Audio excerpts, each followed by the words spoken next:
again, a very warm welcome to you all. Welcome to this roundtable titled Budget 2015-16, the next wave of financial sector reforms. We're very grateful that you could all be here with us today. And before we begin, we'd like to please request you all to stand up for the national anthem.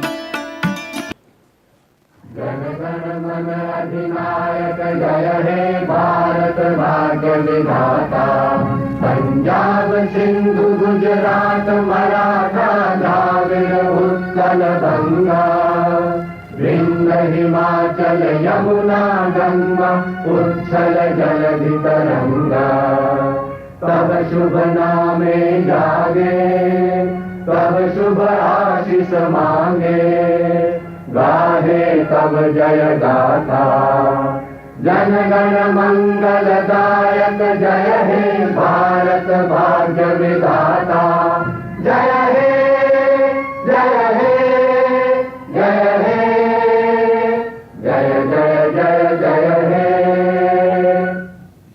It is my pleasure now to extend a very warm welcome to our esteemed guests as I invite them to join us at the dais.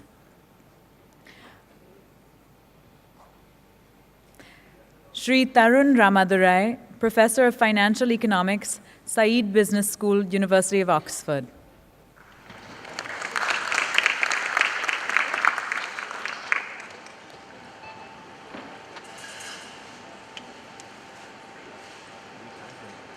Shri Jayesh Mehta, Managing Director and Treasurer, Bank of America.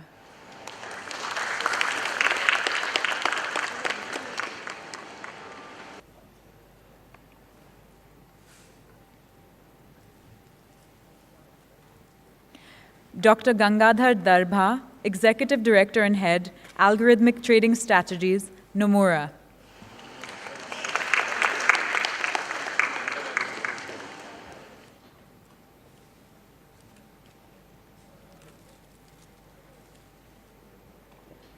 Shri Samir Shah, Managing Director and CEO, NCDEX.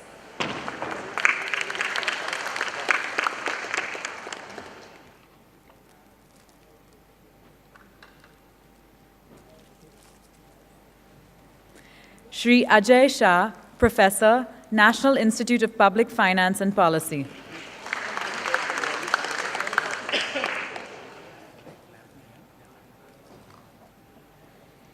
And Shri Ashish Kumar Chauhan, MD and CEO, BSE.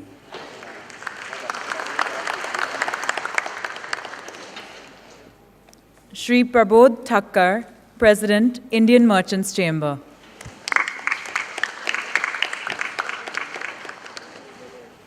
To commence, it is now my pleasure to introduce Shri Prabodh Thakkar. President of Indian Merchants Chamber for the year 2014-15, Shri Prabodh Thakkar is the founder and chairman of Aon Global Insurance, a joint venture between Global Insurance and Aon.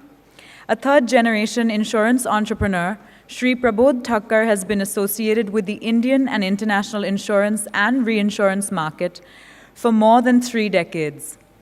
A veteran of the insurance industry, he has vast experience in various verticals of insurance, including aviation, energy, construction, reinsurance, mega risks, and risk management practices. To commence this evening's proceedings, I invite Shri Prabodh Thakkar to give his welcome address. Ladies and gentlemen, Shri Prabodh Thakkar.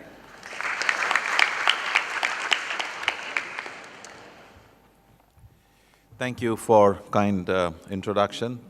Good evening, ladies and gentlemen. There is a bit delay in the proceeding, and I'm the culprit, so I'm sorry. I was with the minister from Central, but that was not his fault. We were discussing and deliberating a very delicate issue of Jammu and Kashmir, and then the little bit of traffic, so I'm extremely sorry for that. On behalf of Indian Merchant Chamber, I would like to extend my greetings to you, and I'm also very happy to be associated with these lovely initiatives, which normally doesn't take place post-budget. Normally, people talk of figures, taxations, what we need, what we did not did it meet our aspiration, or we did not, and then various experts, especially accountants, they either convince or confuse, or do they both. But by and large, that's how the debate takes place. And today, this is a very novel way of doing it, and I must compliment NFP, IP, and BSc and IMC have come together to discuss some of the fine prints, some of the fine issues, which also has as serious impact on us as much as the tax. So, my compliment for the organizers. I would also like to greet and compliment all the panelists here, Mr. Dorai, Mr. Mehta, Mr. Gangadharan, and two Shahs, and Mr. Chavan. It is such a pleasure to share dais with you. I come from Indian Merchant Chambers, so I would like to briefly mention about IMC, which you all know. It's a 108-year-old organization, which Mahatma Gandhi himself was the honorary member. IMC was built, perhaps the first chamber of commerce in India, which was built for Indian, by Indian, and of Indian. It was built with the background of Swadeshi movement. And Sardar Patel did a foundation stone of the very building which you see it standing strong and high next to Churchgate Station. It has a great history. It has seen highs and lows of India, Indians' economy, political development. And today we are standing in the midst of 2015, which is a symbolic of great hope. Ever in last 30 years, if we have any hope and aspiration, and that is this 2014 and 15, and that itself is a challenge to the government and the ruler and the policy makers. The health of the financial sector is a matter of a public policy concern. Financial services and sector itself has a safely perhaps 57 to 58% of the GDP of India. So whatever we do and don't on financial sector, it has a serious impact. I come from insurance background, so I have a little vested interest in financial sector. But I think it's one of the biggest employer. It is one of the biggest tax contributor. It is one of the biggest tool for the economic drive. And therefore, the health of the financial sector is very, very important. As I said, amongst another important areas that are going to be focused today, and I think that is going to be discussed, is adopting the risk management practice. As there is a direct relationship between risk and the return, and the emphasis should be directed to develop in the understanding the risk, defining risk, measuring risk, and managing the risk. As capital comes with a cost, financial institution needs to have in place a fair and a very differentiated risk pricing of products and services. In general, on macro level, India has been acknowledged as one of the best risk manager. Whichever cycle or crisis we have seen it, be it Asian cycle or be it 2008 crisis in the world, India has been insulated for a variety of reasons. One is, yes, I think our policymakers, administrators have played their role very diligently. But on the other hand, we have been a little bit of shy player also. We have not been a very open market, so we have never been aggressive. But if we have to adopt a very free market model, and if we were to be aggressive economic model, what would have happened would have been perhaps is a different debate by itself. But if we have to open the free market, the risk management is going to play a very major role.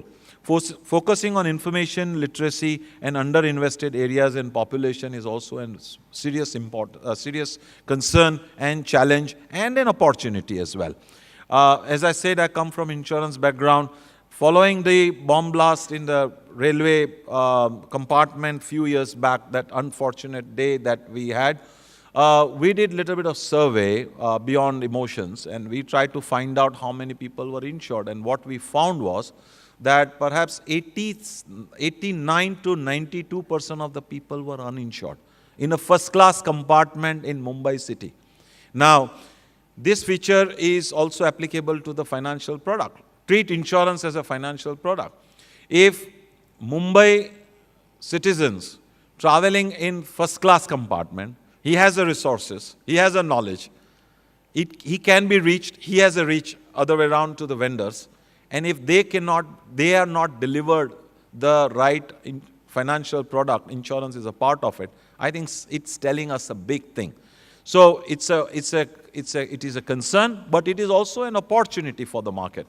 So, and a dynamism in the regulatory structure in reform is also very important, that overlapping, confusion, and the old way of doing the regulators. So I was with some of the ministers, and I had an opportunity also to address some of 200 member of parliaments when this government took over.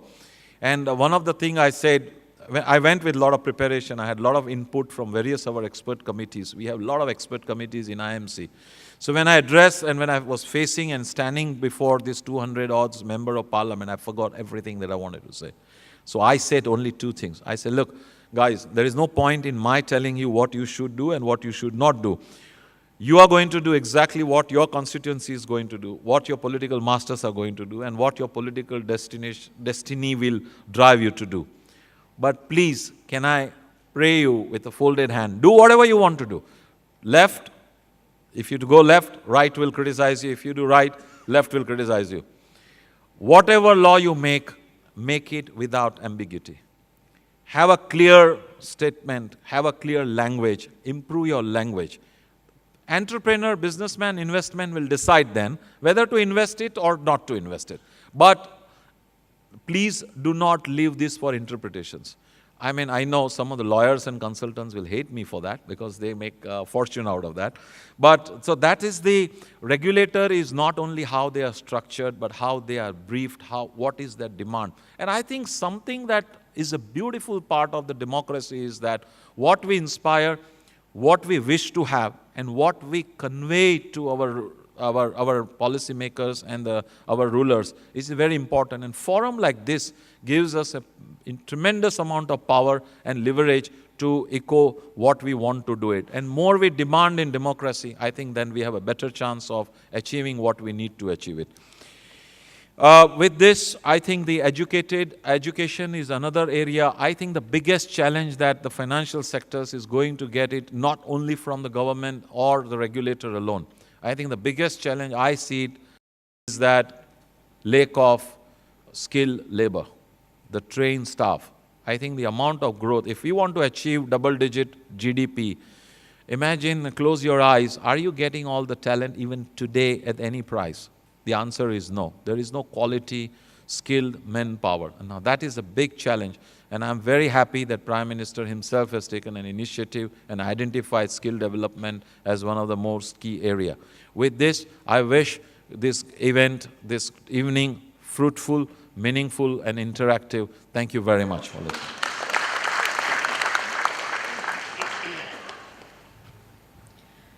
Thank you, sir, for setting the tone for this evening's proceedings.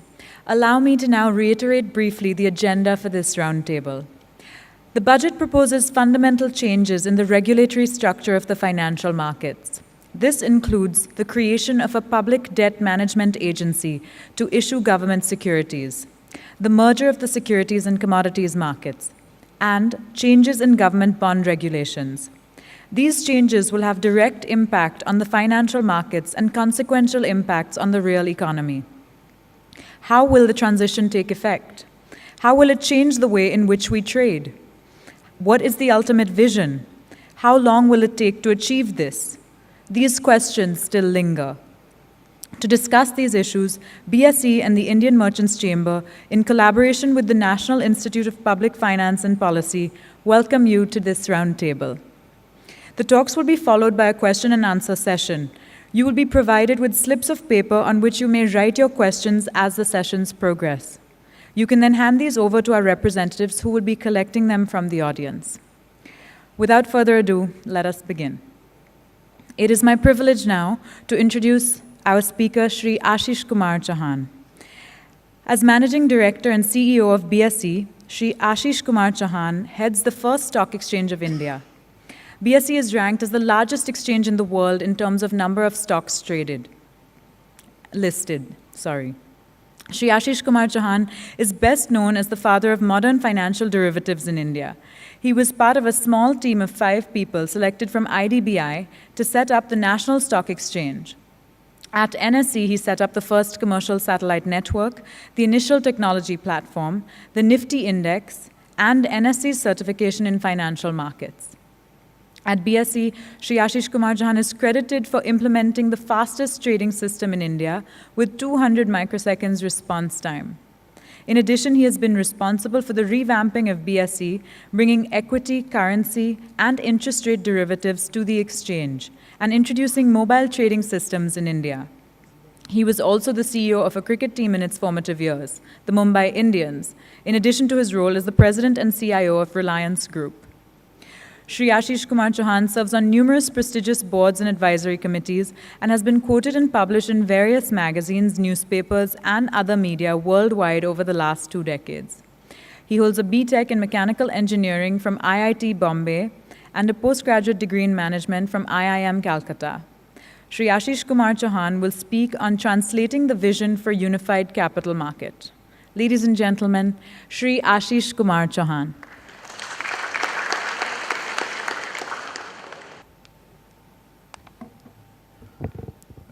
Good afternoon, everybody. Prabodh Bhai, Samir, Gangadhar, Tarun, Jayesh, and Ajesha, thank you very much for coming today. It's a very important topic, and we have what I call the author of FSLRC, and of course, he has been working with the Ministry of Finance on this, what we call miscellaneous parts of the budget, which include many things which we are gathered to discuss here, Dr. Ajay Shah. So for me, it's an important event. Many of us don't know how life is going to change in financial markets over the next 10 years.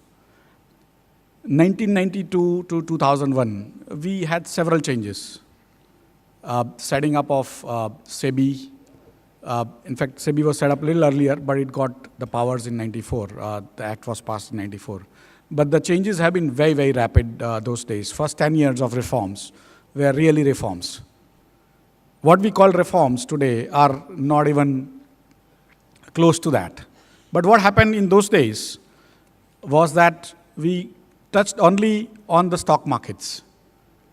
The stock markets were the bad boys. So they needed reforms. Everything else in India was working very, very good. So nothing needed reforms there. If you recall Harshad Mehta situation, there was a part of money which came to the stock exchanges, but where did it come from? It came from banking system. But somehow perception was created that all the yields were there in banking system, broking system or the stock exchanges, and everything else was fine. And that effectively put a lot of emphasis on reforming the stock exchanges. NSE was set up, BSE was automated, all other exchanges were automated. And those were the days we set up NSE, then BSE became automated in quick succession, then nationwide network, and then we had the depositories, clearing corporations, margining system, and culminating into the derivatives for equities in 2001-2, right? So, and of course, that happened under another stress by Ketan Parekh scam. Again, it became a stock broking scam, and some more reforms were sort of needed. But effectively, the rest of the country kept on saying, these guys are bad, and we need to reform them, and they got reformed. If you go sort of forward 20 years, 1994, NSE was set up, and now 2015, 21 years.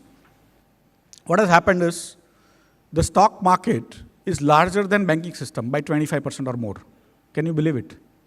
And still stockbroking or the stock exchanges have not got even closer to being as respectful as banking. But somehow, the stock markets have become very large. The total market capitalization of Indian markets is around 1,03,000, 1,06,000, 106 lakh crore, which is $1.6 trillion. Indian banking system, in contrast, very respectable, very respectful, complies with everything. But the total banking system assets are 80 lakh crore. It is basically around 27, 28% lower. If you take away the SLR part, then 28 lakh crore go, what remains is 52 lakh crore. I might be wrong here and there, I'm just trying to give you some perspective and some messages. If you take away NPAs, what happens? Somebody will say it will remain 40, we will remain, somebody will say 45. We can have debates, but effectively, Today, banking system is less than half, practically, the size of stock markets. Why? It's because we didn't do reforms in the banking system. We lived on the past glory and also on comparable framework of saying that these guys are bad, reform them. We are good in contrast, so we don't need reforms. And that is what basically happened everywhere. In fact, I got a friend from US last month. He was working with me in many such initiatives, and then he went back to US those days in 90s. And he said it was a new day every day.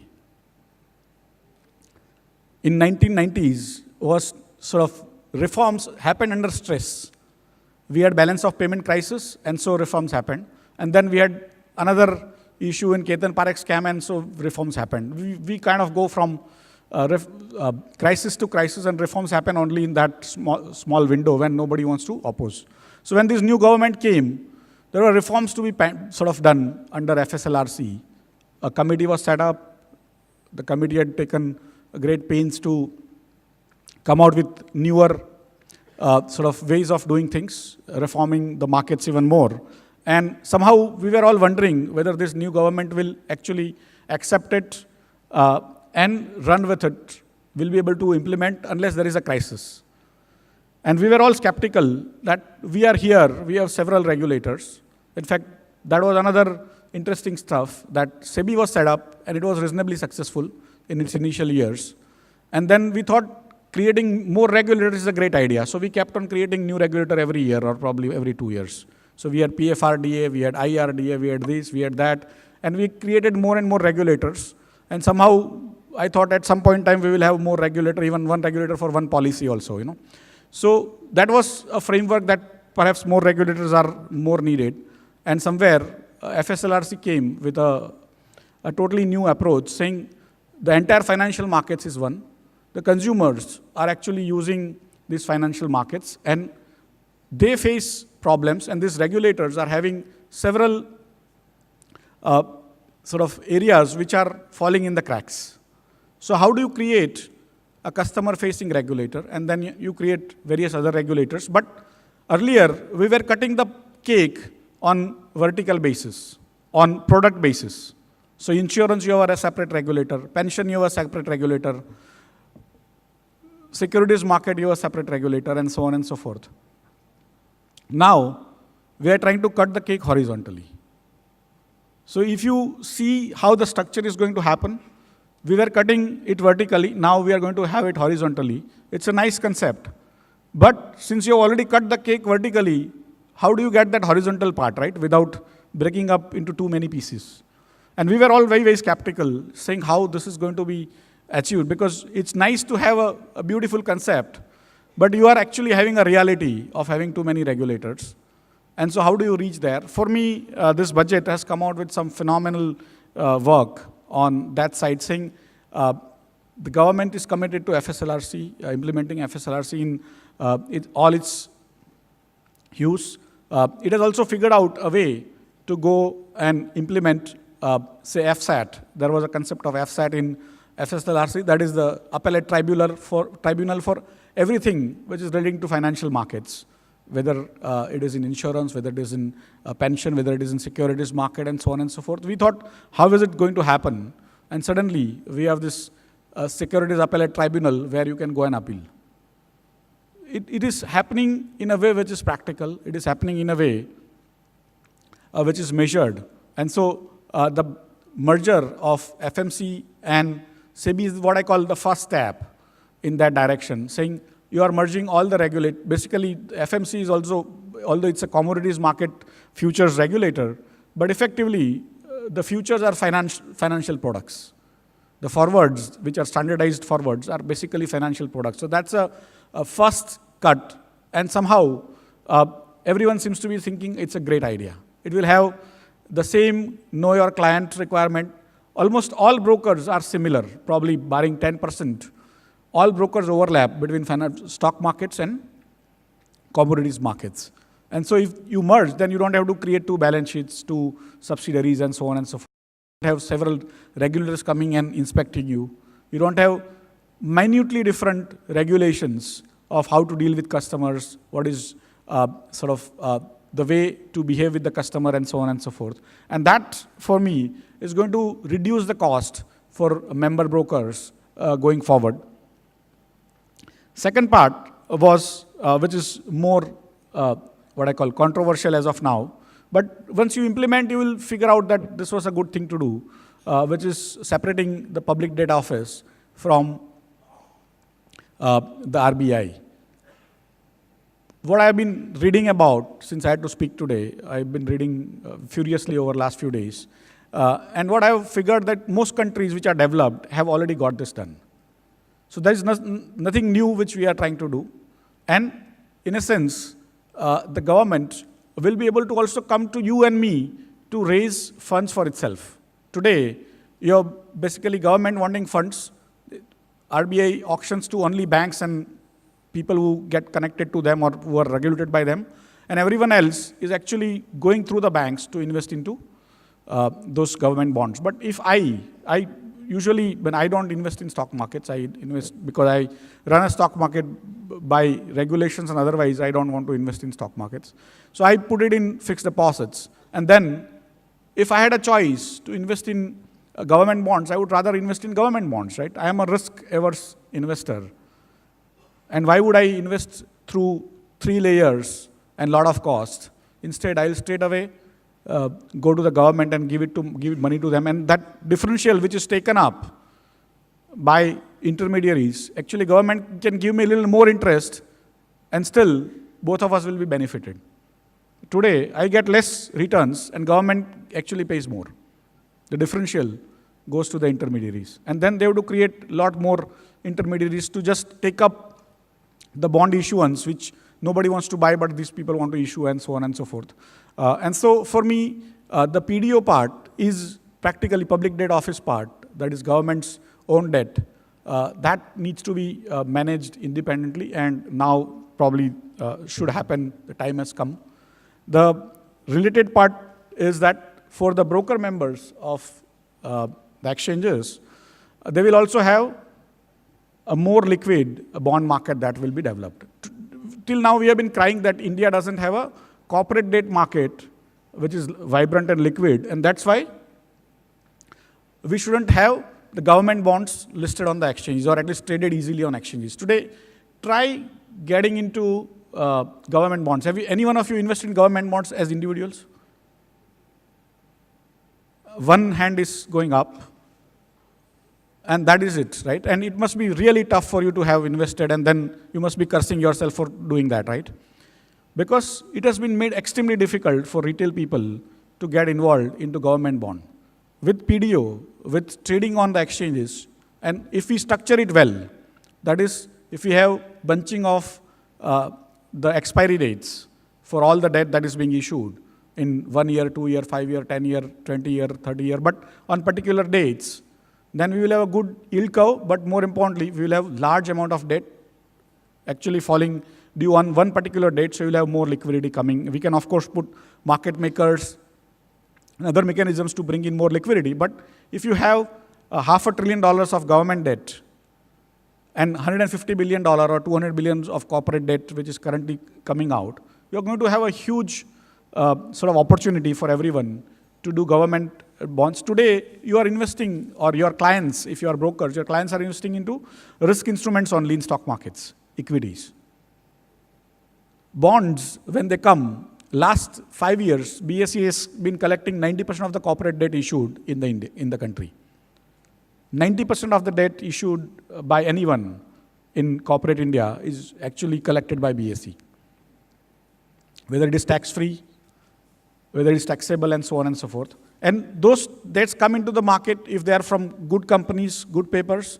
They are bought and then kept into the sidelines. They never come out in the market. There is no liquidity. But once the government bonds start coming in, everything else also will start riding on that. You will have some risk-free, and then over and above that, you will have risky assets coming in. And for me, this is actually good for the broking industry, good for Indians in general, investors who want to invest in what I call fixed income securities. If you don't want to invest in insurance, you can invest through directly now, going forward as and when the PDO comes up. Inflation targeting is another framework, although not part of the budget, but it was, I think, signed the next day, right? So inflation targeting is another framework that if you give one single job to a regulator or an executor, it's easy for them to coordinate. If they have to do 15 different things, then you don't know which is the highest priority. So inflation targeting, when this government came into power, there were 3 issues which needed to be resolved. The largest issue was corruption. The second was inflation. And third, which is actually the mother of all, is the skilling and job creation, right? These 3 issues were to be resolved. Inflation, in a sense, has got resolved in a partial way on immediate basis.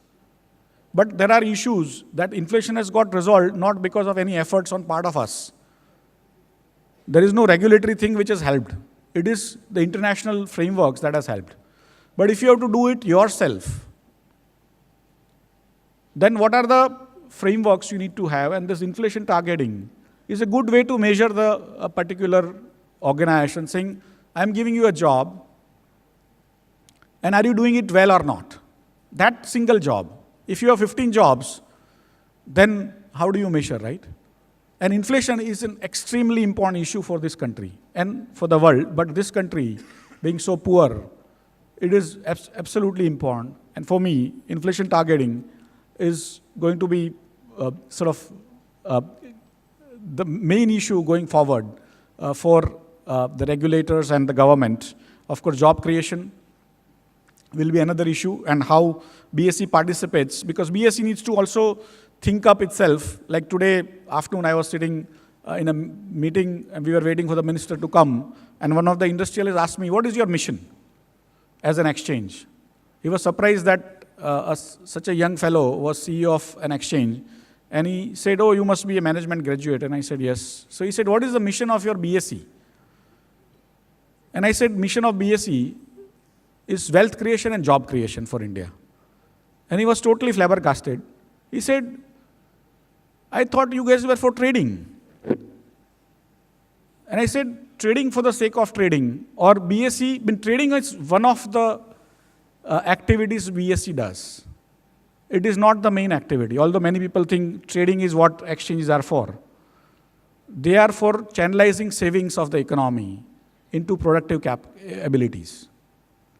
Households in India save 30% of $2.1 trillion. 20% is close to 600 billion plus.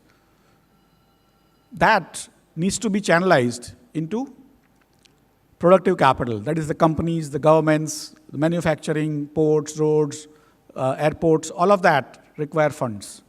But because we have been only managing only risky assets, we have not created a framework to give risk-free assets. If we are able to give that, we are going to be able to channelize savings of India much more efficiently, and also attract people who are generally risk-averse. Many people are risk-averse, probably 70, 80, 90%. And if we are able to create a framework for them to come and directly invest through stock markets, many of the scams today which are happening will go away, because you are giving risk-free assets to the investors. And so, for me, BSE's job is to channelize that savings into what I call productive capital, and $600 billion with zero growth over 7 years will be $4.2 trillion. India requires only $1 trillion for infrastructure over the next 5-6 years. It's easy to even collect from us, but out of $600 billion, less than 10% go to financial assets. 90% go into non-financial assets, whether real estate, gold, other stuff. How do we make people trust the markets? And this is a brilliant way to do stuff in terms of getting everyone more transparently, whether it is debt, equities, and everything here is what I call mark-to-market. We don't give anyone leeway to not show some of the NPAs differently. So for me, India is on the move, and things are changing fundamental infrastructure framework is changing. A new wave of reforms is coming by way of FSLRC. And what is given in the budget for me is basically a stepwise approach to implementing the FSLRC framework. So kudos to people who actually visualize this FSLRC framework, and kudos to people who have decided to implement it in right earnest. So thank you very much for coming. I hope I give you some idea on what's coming. Thank you very much.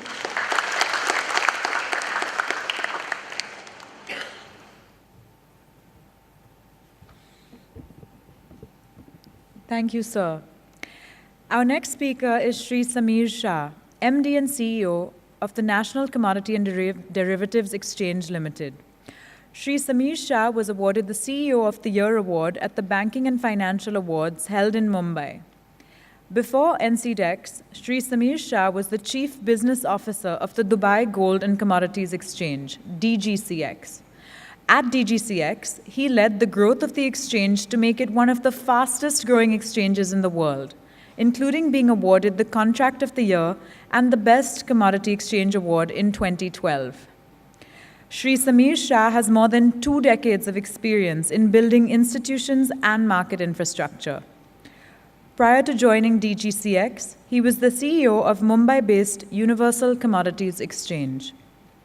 I now invite Shri Sameer Shah to speak on the SEBI-FMC merger, exploring the potential of a unified commodities and equities market. Ladies and gentlemen, Shri Sameer Shah. Good evening, everyone. Distinguished members on the panel and distinguished people in the audience, ladies and gentlemen. It's a pleasure to be here. So I'd like to thank BSE and IPFP and Indian Merchants Chamber for having put this event together, which is it's a very opportune moment to reflect on the implications of the budget in a particular lens, and to think and brainstorm what that means and what might be the shape of things to come in the future. I'm going to take a few minutes to put a slightly narrow lens in what I like to call as the outback of financial services, which is the commodity markets. So it's even a privilege and for me, and I'm sure Singalji, who's here in the audience, to be considered in the sort of the elite world of financial services. Commodities is usually, especially in India, it's been traditionally viewed as a good punching bag. Whenever there is inflation, you blame the commodities exchanges. When farmers don't get remuneration properly, you blame the commodity exchanges. When inflation goes high, you again blame. When crisis like NSCL happens, you again blame the commodity exchanges. So it's seen the sort of the worst of many worlds in that sense. So I'd like to give a slightly different spin to this whole aspect of commodity markets and throw some light as to what has really gone on in the commodity markets over the last few years, and what do I actually see happening from, if I were to put sort of, put a hat and, sort of dream about what might happen in the next 3 years. Just 3 years, not even say, 5-10 years, but just take a hat of 3 years and say, what might this market look like under a stronger, autonomous regulator like SEBI, and under a stronger piece of legislation like the Securities Contract Act. So it's good to dream, it's good to think of possibilities, and because action starts with thought.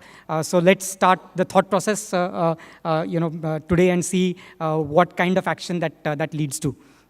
So I'm going to just take a journey for the next few minutes to take you through some of the aspects of commodity markets, at least from my perspective. And I apologize, Singalji, that it may not cover sort of the bigger slice in the markets, which is the MCX slice. I can talk with confidence about what I see. So I'd like to share that with you.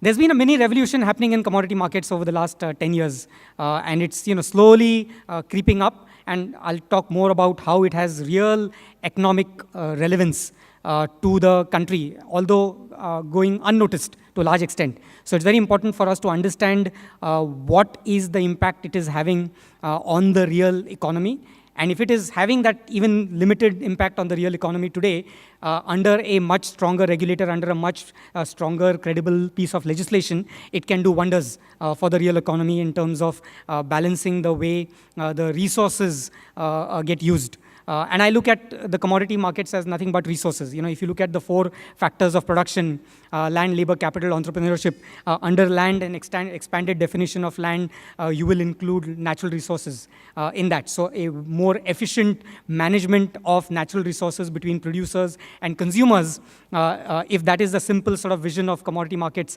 which is a more efficient allocation of resources between producers and consumers, then it can have a significant impact on the economy. So the markets have actually grown quite significantly since launch in 2003 when the commodity markets were launched. Obviously, if you see the top bars, they are lower than the ones in 2012 and 2013, and that's largely reflecting the massive drop in commodity prices that have happened over the last 24 months. So with the fall in crude, global agri production has been at an all-time high. So most agri crops are trading at all-time lows. Cotton, sugar, edible oils, crude obviously is a well-known story. So it's more reflected in the price of commodities than the actual activity. So I'll just leave the last couple of years to the bearishness in the overall commodities. But if you trace the history from 2003 when it started, significant progress has happened in the industry. As Ashish mentioned earlier, the role of the exchanges is not just about trading patterns, and I'm a firm believer in that as well.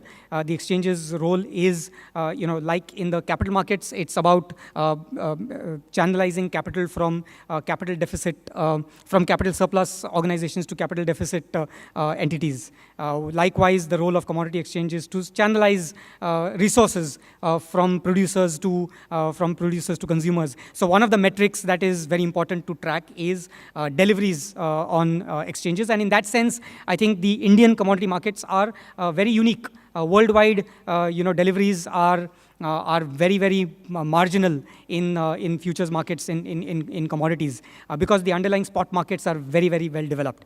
In India, that's not the case. In India, whether we like it or not, it is the derivatives markets, the futures markets that actually work backwards and help develop the spot market, which should have been the other way around.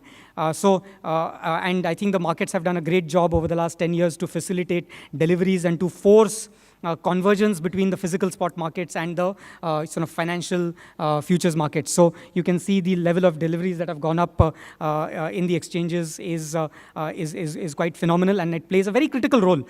It plays an extremely critical role. So the pulses, the cereals that we have in our dining rooms at the end of the day, the prices that drive the food that we eat is driven by this one simple aspect of deliveries on exchanges that force the convergence between financial futures and the spot markets. So a tremendous development has happened on that front, and it is a sort of silent revolution, as I keep saying.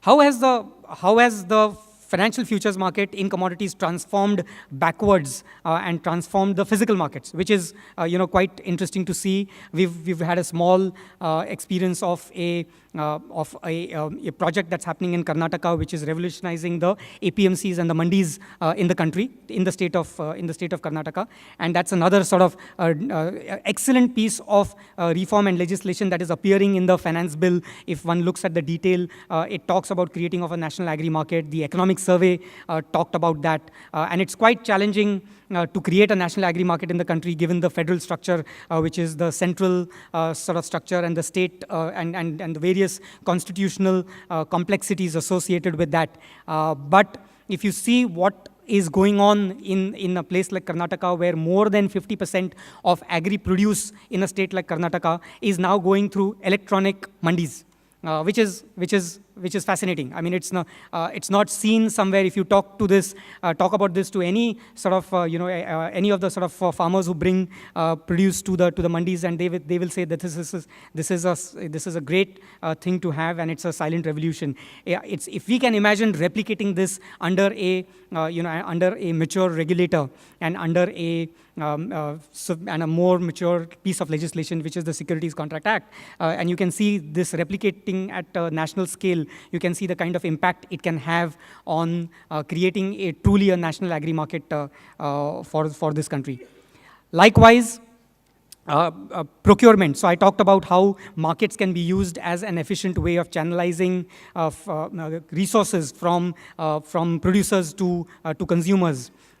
We've had these sort of experiments of working and applying market concepts to how state agencies and federal central agencies in their online procurements for commodities. So when the country runs welfare programs like minimum support price, public distribution of public distribution schemes like sugar PDS, and if they are run efficiently, this has the potential of saving a huge amount of money for the national exchequer, and it's already happening. This is not a pipe dream. This is stuff that's already happening today.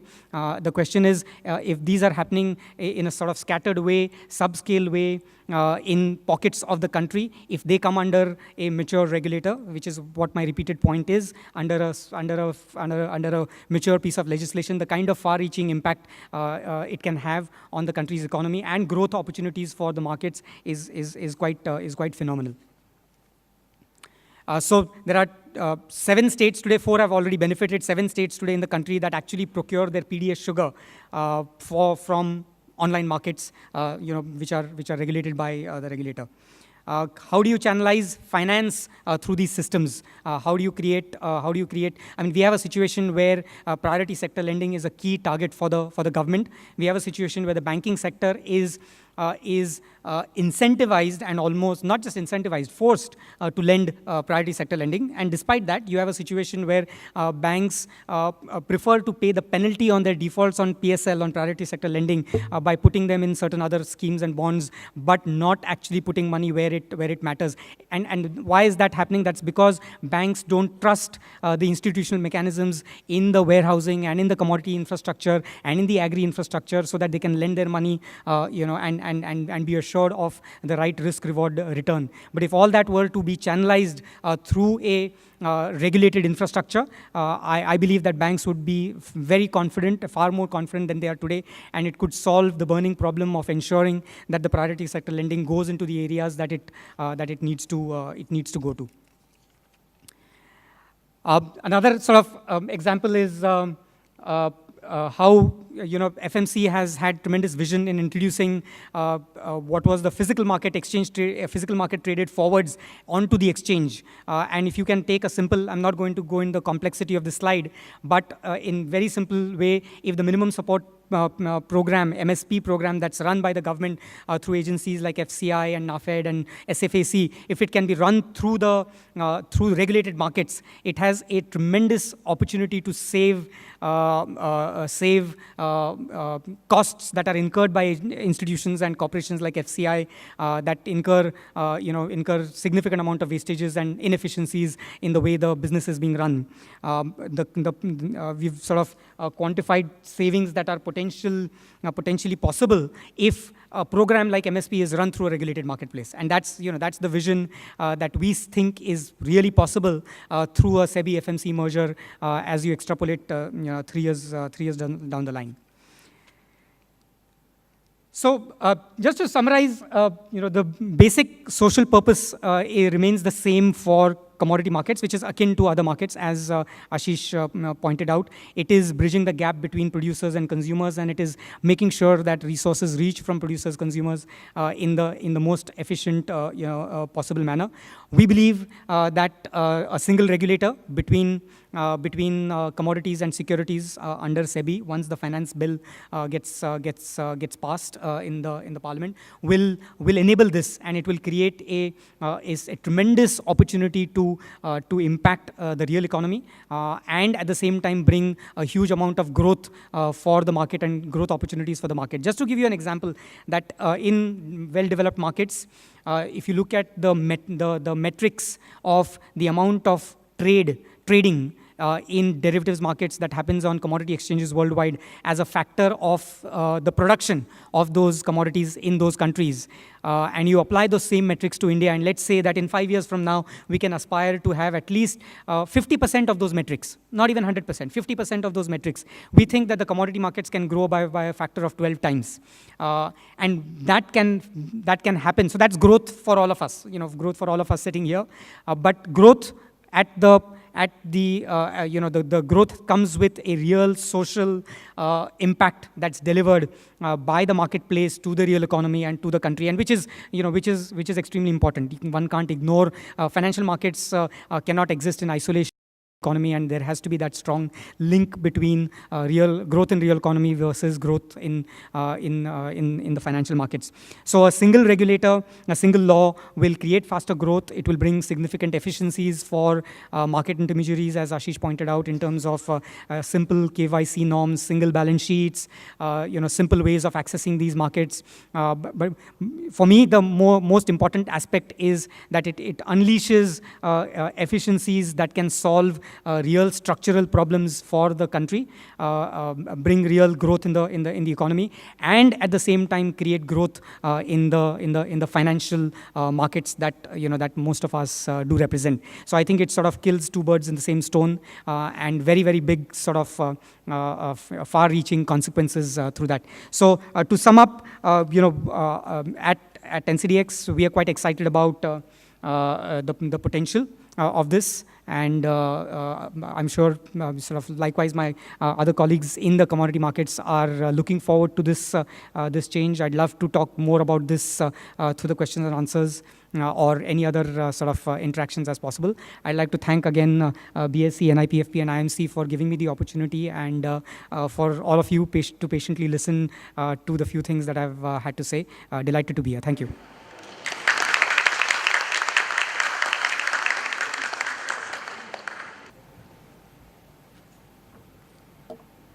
Thank you, sir.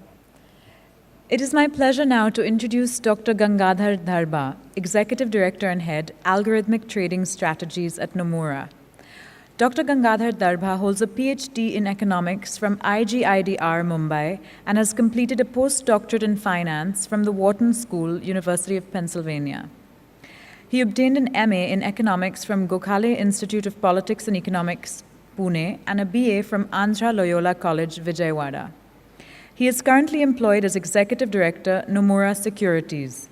Prior to that, he worked at the Royal Bank of Scotland and Morgan Stanley in London, Indian School of Business, NSE, National Institute of Public and Finance Policy, University of Pretoria, South Africa, and Vrije University, Amsterdam. Dr. Gangadhar Dharba will speak on the SEBI-FMC merger, exploring the potential of a unified commodities and equities market. Dr. Gangadhar Dharba. Good evening, friends. Thanks for the introduction. As you may have noticed, I had a long set of associations with many organizations. And interestingly, equity and commodity markets are two asset classes that I've never touched in my life. So when Ajay asked me to talk on this, who happens to be my teacher, I thought he's a kind of a homework for me to actually go and learn about both markets, particularly what their implications is in order to actually make a couple of comments on what I knew. So based on the reading, when I started looking at the references, interestingly, the question relates to the theory of regulation. How do we regulate entities? Or what is the purpose of a regulation? You'll be surprised, without taking the sheen out of FSLRC, there is a discussion in Arthashastra, Kautilya's Arthashastra, on the debate between Dharmaraj, Yudhishthir in Mahabharata, and the great minister Vidur Niti Shastram. So in Mahabharata time, apparently the focus was the regulation should focus on the entity. if a particular act is committed, a crime is committed, should you focus on the crime that is committed or the person who committed and then give the judgment? This is the debate between Vidur and Dharmaraj. And Kautilya refers that in a beautiful manner and says the socio-political regulation could go in an entity-driven regulation. But whereas in economic sphere, it is the function that should drive the spirit of the regulation. Because he identifies, he doesn't say that in those words. He actually says the scope economies, the scale economies that would come up by functional specification of a regulator. He is referring to a king being educated on the principles on which he is actually driving people. Now, it is an amazing discussion. And when I read that, and when I read FSLRC, I thought the spirit with which it was written, perhaps because Justice Sri Krishna is also a scholar in classics, he must have put in that. But the interesting issue that the current SEBI FMC merger, or FMC merged into SEBI, actually takes us back on what is the best way a regulation should be, particularly in the economic sphere. In a simple in another simple way putting it, should the regulator focus on who, or should the regulator focus on what? So, if you really look at it, at certain stages, because of historical legacy or political economy reasons across the globe, legal systems tend to become entity-centric. That you have a regulator for banks, you have a regulator for securities market operators, and et cetera, which we all know. And the current discussion actually is essentially highlighting that. So, conceptually, the reason why I think the way we need to analyze two regulators getting merged into one, assuming it is not for any political economy reasons, what are the benefits that we really get in?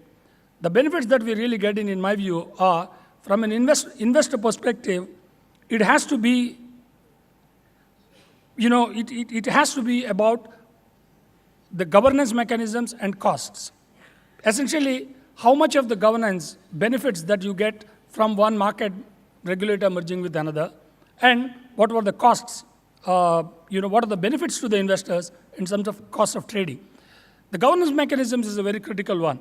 The 2007-2008 financial crisis, particularly, there has been a lot of discussion in UK. That financial crisis actually brought out a couple of points.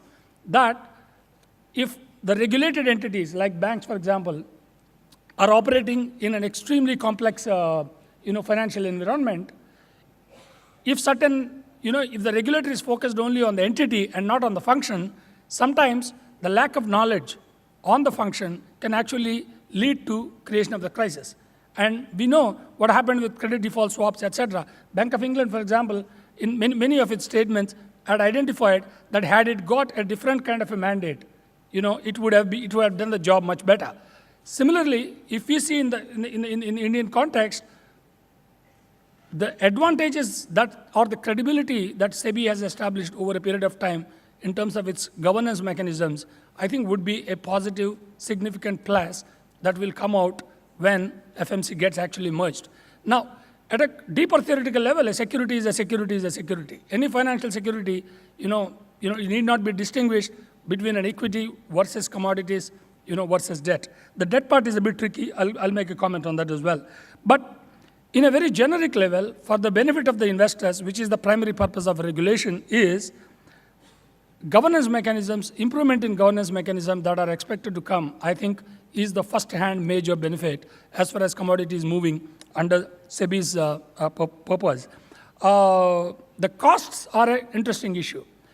Can we expect in the similar manner with electronification, the costs the cost benefits that one saw in equities, would they be equally applicable? Would we get similar things? Is an issue I think probably even Ajay could touch upon and tell us a little more in what aspects of the costs and how significant the benefits would be, or is it assumed that it will happen, is an issue that is not upfront clear to me, because there are, if you look at the evidence around the world, there are cases for both. There is an entity-based regulation which is not specialized in functional basis. So from an investor's point of view, do we automatically expect the credibility goes up, so investors would come in?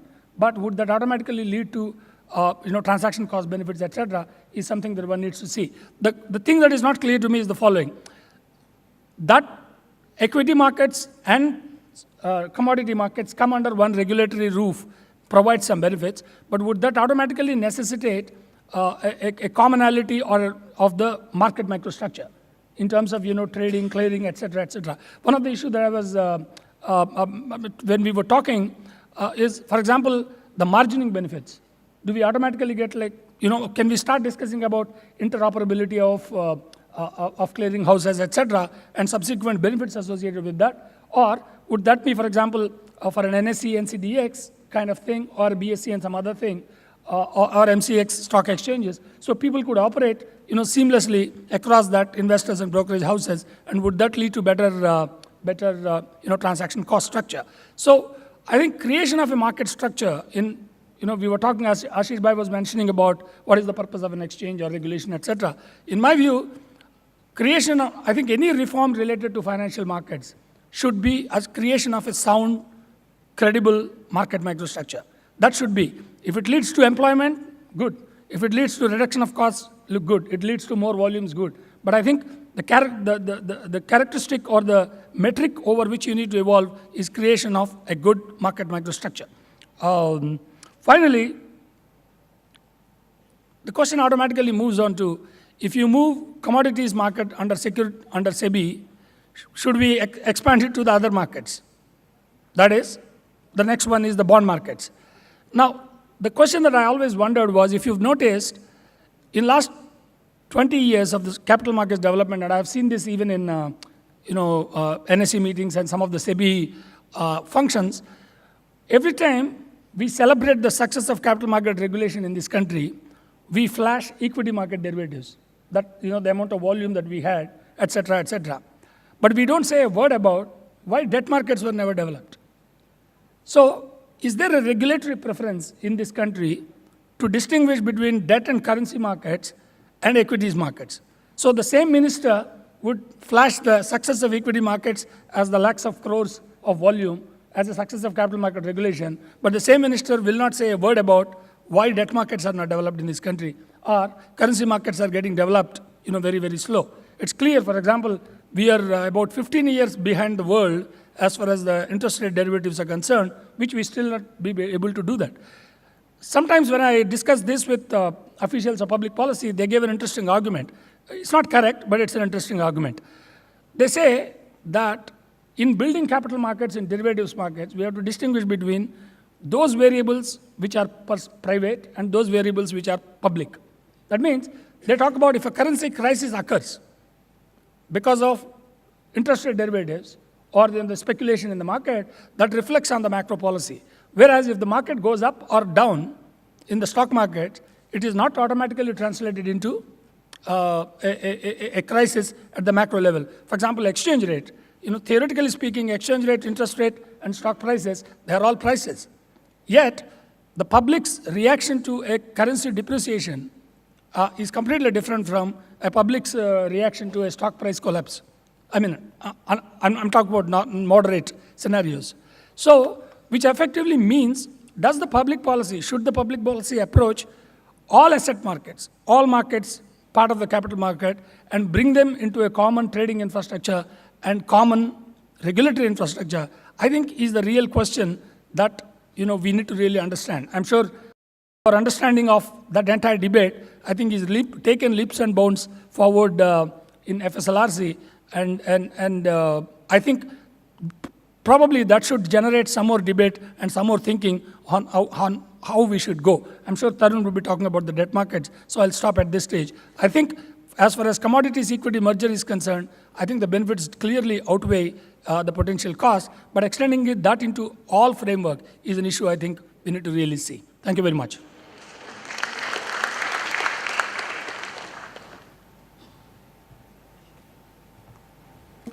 Thank you, sir. It is now my privilege to introduce our next speaker, Shri Tarun Ramadurai. Shri Tarun Ramadurai is a professor of financial economics at Said Business School, University of Oxford. His areas of expertise include asset pricing, international finance, hedge funds, and household finance. Shri Tarun Ramadurai is also a member of the Executive Committee at the Oxford Mann Institute of Quantitative Finance, a research fellow of the Centre for Economic Policy Research in London, a founding senior fellow of the Asian Bureau of Finance and Economic Research, and an economic advisor to the European Securities and Markets Authority, the supranational capital markets regulator. During 2011 and 2012, he was a visiting scholar at the Economic Advisory Council to the Prime Minister of India. I now call upon Shri Tarun Ramadurai to discuss the idea of the Public Debt Management Agency as a new merchant banker for the government. Ladies and gentlemen, Shri Tarun Ramadurai. Thanks very much for having me over here to talk about the Public Debt Management Agency. I'm an academic, as you probably heard already, and so what I'm going to try to do is to give you some very basic, from the ground zero academic frameworks for thinking about optimal public debt management. Because the debates that we've been seeing so far are coming from a place which I think is not necessarily grounded in the fundamentals of what public debt management are, but what we'll see is we very quickly get back to some of the current conversations that are being had. And hopefully what I'm going to try to do in the next 10 minutes or so is to try to put us on a relatively firm foundation economically for thinking about this. So bear with me. This will be a sort of academic lecture to begin with, but very quickly we'll get into slightly more practical realities. So if you were to think about optimal government debt management, the theoretical issues, if you think to talk to any student of economics from the postgraduate level, basically boils down to one single thing, which is this question of Ricardian equivalence, which comes from this economist called David Ricardo, who was around many hundreds of years ago at this point. And Ricardian equivalence basically says that debt is nothing other than future taxes. Debt and future taxes are exactly the same thing. If you raise debt, that probably means that in order to repay it at some point, you've got to raise taxation at some point in the future. And of course, we know that raising taxes is complicated because we don't have lump sum taxation. If we don't have lump sum taxation, changes in tax rates can introduce all kinds of distortions into the economy. So basically, the goal of any debt management should be to smooth any changes in distortionary taxation that you do over time, over a long period of time. So another way to see this is that what you should really be doing in optimal debt management is you should be providing insurance against having to raise income taxes following adverse spending shock from the government or a productivity shock. So if you think about the current, if you think about a financial crisis, what ends up happening is that the government basically has to go out there and raise some money. If it has to do it by raising income taxes, people don't feel happy in having income taxes raised when times are bad. Ideally, what you should have done 10 periods earlier is to set up an optimal debt structure so that you didn't have to get into that situation in the first place. And that's really the fundamental principle of what government should be thinking about. Now, the ideal theoretical solution is to issue debt which basically has low returns in bad states of the world, and this is called state contingent debt, but these contracts don't exist in the real world for a variety of pretty standard reasons. So what you need is you need to operate this kind of system in a world in which you have standardized debt contracts. And standardized debt contracts are important because of liquidity, because you want to minimize financial innovation costs, and so on and so forth. Okay?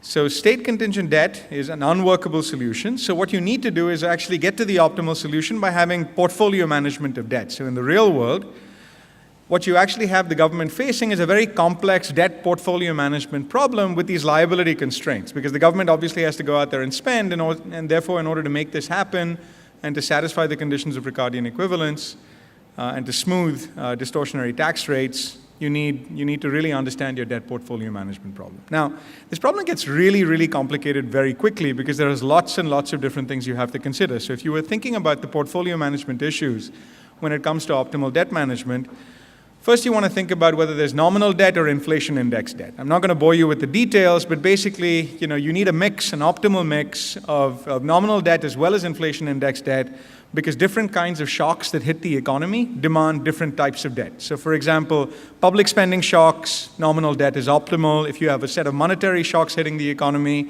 then index debt might be optimal, and so on and so forth. So the balance of shocks is going to determine the balance of debt that you have in the economy in terms of nominal versus real.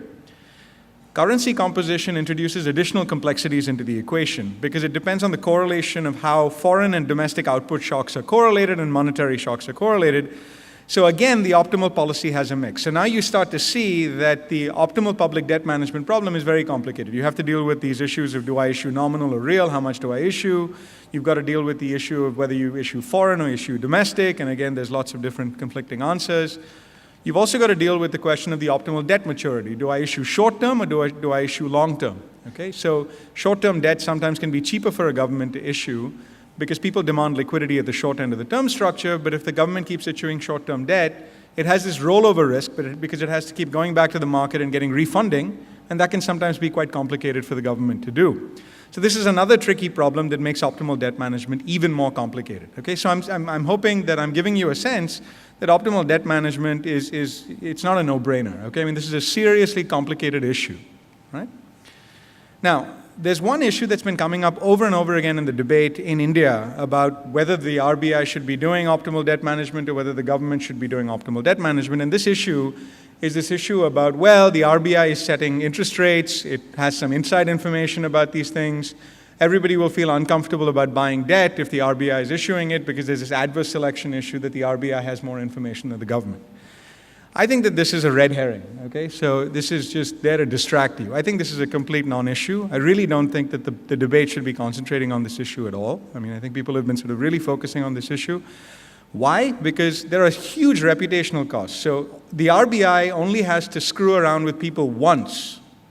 And then after that, it gains a reputation for issuing debt when it has some inside information, and then the game is over after that. Nobody ever believes the RBI ever again. So credibility completely changes after that. So it doesn't make any sense. Of course, the other thing is, even the fiscal authority, so the government also has inside information about fiscal policy. So if you have this issue about monetary policy with the RBI, you have the issue with fiscal policy with the government. So it's basically a wash. I mean, it doesn't really matter for this particular reason whether you have debt management in the RBI or in the government. Okay? And by the way, it is true also that even when you have very adverse growth crises and high levels of debt, there's very little evidence in most economies that we've seen that high inflation actually exists. So I think this is sort of the issue that shouldn't be really thought about, but there are all these other complicated issues to think about. So let's sort of try to summarize and sort of see where we come out. Okay? So the main issue one is that optimal debt management is linked inextricably with the conduct of fiscal policy. Okay? Because it's this trade-off between optimal taxation and debt levels. So if you really want to think about this, this is a problem which needs to be thought about simultaneously with fiscal policy. This gives you some sense that it probably should be in an agency that's sponsored by the government. It's one reason why it's true that in the US and the UK and most developed economies, public debt management is done outside of the monetary authority because it's such a fiscal issue. It's done usually within the treasury or the exchequer in these economies. The second one is it's a complex issue, okay? It requires serious asset management capability. I don't think any institution in this country right now has the kind of asset management capability that is required in the government to actually put this together. What that means is whatever agency you constitute, you have to really invest very heavily in this agency and make sure that public debt management is taken extremely seriously. And that probably suggests we want to build up a new institution from the ground up as well. Now, an open economy does mean that you need institutional knowledge of foreign and domestic money markets, and at the moment it is true that that's in the RBI. Now, I don't really know what the solution to all of this is. I mean, it seems like it really should be the case that we have a separate public debt management agency. I think you won't find too much argument about that point. But then maybe in terms of a glide path, what you could do is you could incubate the new public debt management agency in a pre-existing institution, whether that's the RBI or whether that's MOF, but with a clearly defined path to spinning it out and then developing those asset management capabilities independently. So I think this is the sort of measured debate that we really need to have right now. This is a bunch of references. If you're having trouble sleeping at night, I would strongly recommend these.